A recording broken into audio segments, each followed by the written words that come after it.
One of the most recent trips to Louisiana, we went down, my wife's cousin got married in Baton Rouge, and so we went down for that wedding and the rehearsal dinner at Hooters.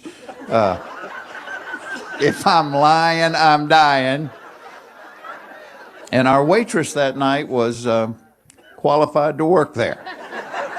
Matter of fact, I'm pretty sure she was on a scholarship.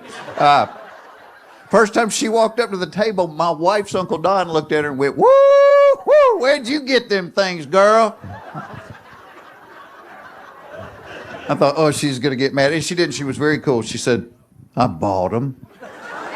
Well, then Don's wife, Lois, said, "You know, I've been thinking about buying me some." Don turned to Lois and said, "You are 62 years old. You getting a boob job would be like hanging a new chandelier in a haunted house."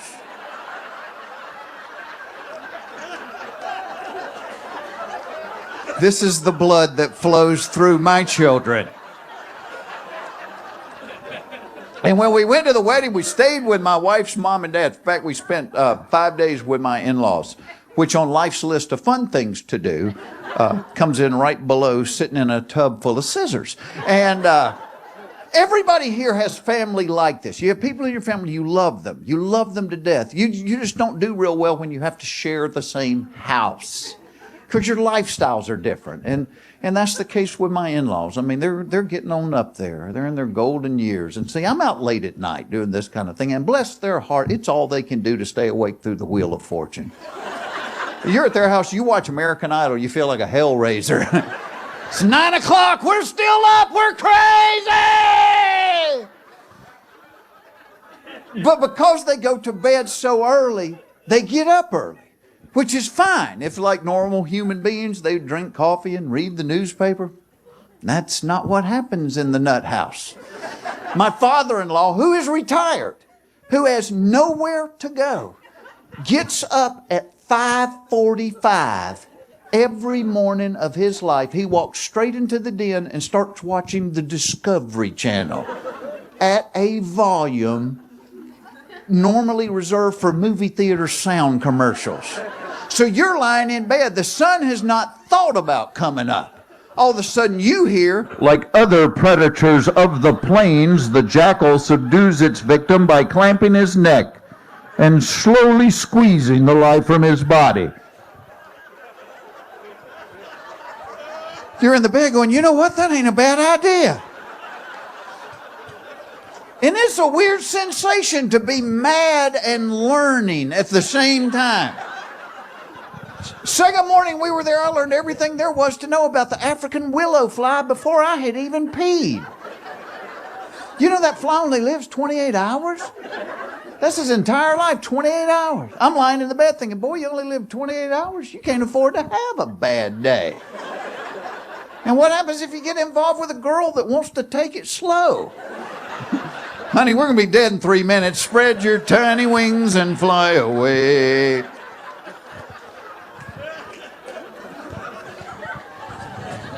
And we always have to sleep on the fold-out couch at their house. Boy, that's a good night's rest, isn't it? Got that one iron bar under your skull, one under your pelvic bone, that last one under your ankles. Sleeping on that thick, thick mattress. I've eaten bologna thicker than the mattress on the fold-out couch. And boy, they keep that house a little warm. The inside of their house is about the same temperature as the bottom of a rocket when it's this high off the ground. And they walk around in sweaters. Is anybody else cold? Is it just me? Is anybody else cold? Hell, I'm naked on the tile bathroom floor, gasping for air.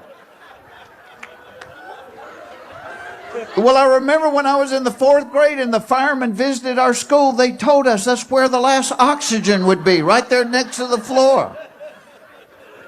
I'm in the bathroom so long, my mother-in-law's beating on the door. Do you need a correct-all? You eat too much cheese.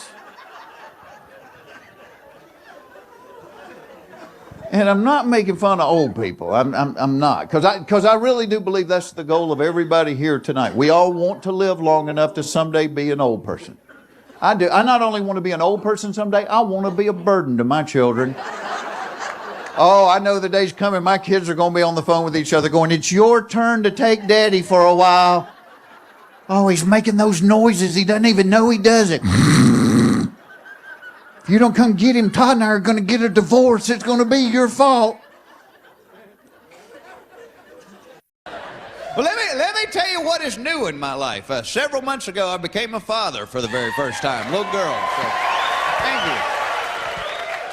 I tell you, my wife, bless her heart, she was in labor for 36 hours, too.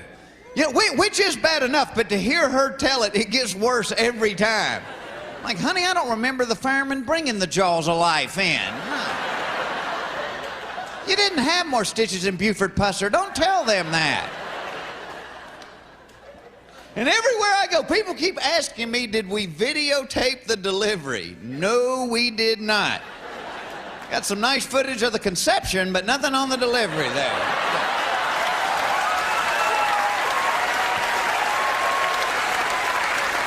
I mean, why would anybody want to film this? Somebody said, well, it's such a beautiful moment, you know, and I have seen the film. To me, it looks like a wet St. Bernard trying to come in through the cat door.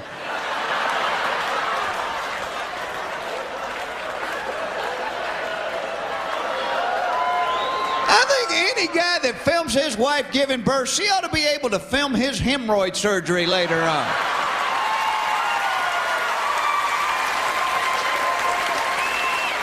Look, girls, here's Tony fully dilated. What a trooper he was. Anybody know the shortest time women stay in the hospital now after giving birth, if nothing goes wrong? Anybody know? Less than a day, 6 hours. 6 hours. It takes longer to make chili in the crock pot. That is a tough woman. Woo! Grab the kid, Randy. I got wash to do. Let's go.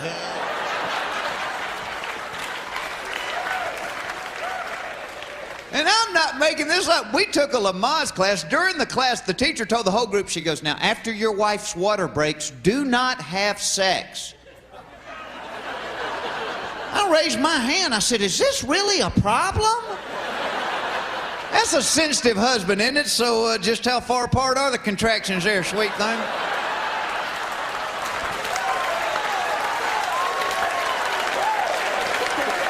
Seemed like a shame to waste this semi-private room. See, and they wouldn't tell you that unless somebody had done it. That's what bothers me.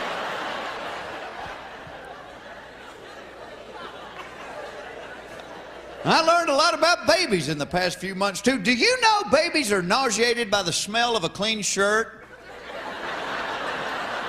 You put on something from the cleaners, they're going to spit up just like that. My wardrobe looks like we have condors living in our yard. And you play with them too hard, they'll spew like a can of beer. I like to shake my daughter up, then hand her to people I don't like. You know? Hold her just a minute, would you?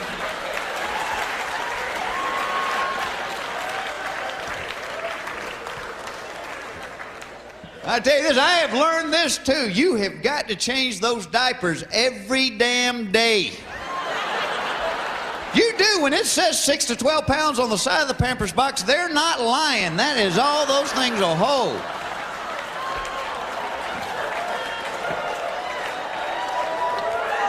And changing a diaper is a lot like opening a birthday present from your grandmother. You never know what's inside, but you're pretty sure you're not gonna like it. They never seem to bother my wife. She's always like, oh, look, that's not bad at all. Like, oh, honey, you need a nap real bad. That's part of being a mom. Moms will clean up anything. Scientists have proven a mother's spit is the exact chemical composition as Formula 409. Do you know that? Mom spit on a Kleenex, you can get rust off a car bumper with that thing. We went to visit my mom a couple of weeks ago. My mom thinks my new daughter is exceptionally bright because now she will lie on the floor and talk to the ceiling fan.